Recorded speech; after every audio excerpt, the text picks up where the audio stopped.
તો અમદાવાદ મહાનગરપાલિકામાં ભાજપના ઉમેદવારોની તૈયારી શરૂ થઈ ગઈ છે। વેજલપુરના 5 વોર્ડના ઉમેદવારોને ફોર્મ ભરવાની પ્રક્રિયા શરૂ કરી છે।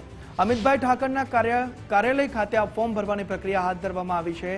વકીલ અને કાયદાકીય નિષ્ણાંતોની હાજરીમાં ફોર્મ ભરવાની પ્રક્રિયા।